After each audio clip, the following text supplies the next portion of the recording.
Dear students, हम भाषा के विषय में पढ़ रहे थे कि भाषा किसे कहते हैं। मैंने आपको पढ़ाया था कि भाषा एक ऐसा साधन है जिसके द्वारा हम अपनी भावनाओं को, अपने विचारों को लिख करके या बोल करके प्रकट करते हैं।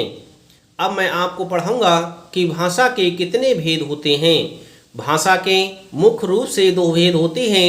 नंबर 1 मौखिक या कथित भाषा, नंबर 2 लिखित भाषा।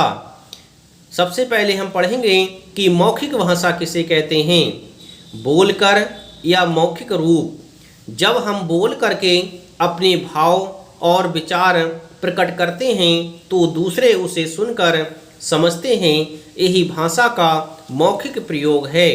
जब हम किसी बात को या अपनी भावनाओं को बोल करके प्रकट करते हैं, दूसरा व्यक्ति जो सामने है वह उसे सुन करके अच्छी तरह से समझता है, यही भाषा मौखिक भाषा कहलाती है।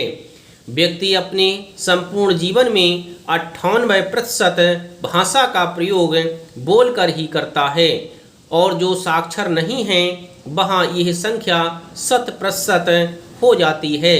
इस तरह से सबसे ज़्यादा भाषा मौखिक भाषा ही प्रयोग की जाती है और जहाँ पर लोग शिक्षित नहीं हैं, लिखना नहीं जानते हैं, वहाँ पर मौखिक भाषा का आकलन 100% हो जाता है।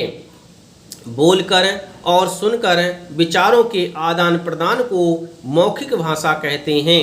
इस तरह से हम भाषा की परिभाषा यही समझेंगे कि मौखिक भाषा वह भाषा होती है जो बोलकर और सुनकर विचारों के आदान प्रदान को प्रकट करती है। यह भाषा का मूल रूप होता है। मनुष्य ने पहले बोलना सीखा, भाषा के इस रूप का प्रयोग अधिक होता है। नाटक, रेडियो, मोबाइल, टेलीफोन, कहानी सुनना, वार्तालाप, काव्य पाठ, वाद विवाद, दूरदर्शन के श्रव्य कार्यक्रम, भाषण, समाचार वाचन आदि भाषा के मौखिक रूप हैं। यह सभी साधन भाषा के मौखिक रूप कहलाएंगे। अभी हमने पढ़ा कि भाषा के मौखिक रूप कौन कौन से हैं, मौखिक भाषा कौन सी भाषा होती है। अब हम पढ़ेंगे कि लिखित भाषा क्या होती है। लिख करके या लिखित रूप प्रकट करना ही लिखित भाषा कहलाता है। भाषा के लिखित रूप का अर्थ होता है कि जब श्रोता सामने ना हो और अपनी बात उस तक पहुंचानी हो तो व्यक्ति लिखकर अपने भाव विचार दूसरे तक पहुंचाता है और दूसरे उसे पढ़कर समझते हैं। इस तरह से हम कह सकते हैं कि लिखित भाषा वह भाषा होती है जब हमें अपनी बात किसी दूसरे व्यक्ति से कहनी होती है और वह हमारे सम्मुख नहीं होता है तो हम उसे लिख करके अपनी बात पहुंचा देते हैं और वह व्यक्ति उसे पढ़ करके अच्छी तरह से समझ लेता है। यही लिखित भाषा का रूप कहलाता है।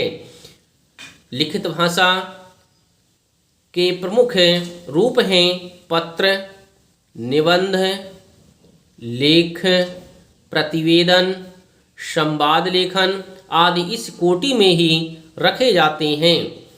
लिखकर और पढ़कर विचारों के आदान प्रदान को लिखित भाषा कहते हैं। लिखित भाषा का जन्म मौखिक भाषा के बहुत समय बाद हुआ था। सबसे पहले मौखिक भाषा का ही प्रचलन था, लेकिन मौखिक भाषा में कुछ परेशानियां आने के कारण, कई कठिनाइयां आने के कारण लिखित भाषा का जन्म हुआ। लिखित भाषा के कारण ही मनुष्य द्वारा अर्जित जानकारी को आने वाली पीढ़ियों के लिए संजोकर रख पाना संभव हो पाया है। हम लिखित भाषा के द्वारा ही इतिहास को लिखते हैं। लिखित भाषा के द्वारा ही हम आने वाली पीढ़ी के लिए इस समय घटित घटनाओं की जानकारी दे सकते हैं। भाषा के 4 कौशल माने जाते हैं। भाषा के 4 कौशल हैं। नंबर 1 बोलना, नंबर 2 सुनना, नंबर 3 लिखना, नंबर 4 पढ़ना। इस तरह से भाषा के 4 कौशल हैं: बोलना, सुनना, लिखना और पढ़ना। पत्र, कहानी, समाचार पत्र, पत्रिकाएं, संस्मरण, लेख, SMS, ईमेल आदि भाषा के लिखित रूप माने जाते हैं। इस तरह से हमने पढ़ा कि भाषा किसे कहते हैं तथा भाषा के कौन से 2 भेद होते हैं। अब हम पढ़ेंगे कि मातृभाषा किसे कहते हैं।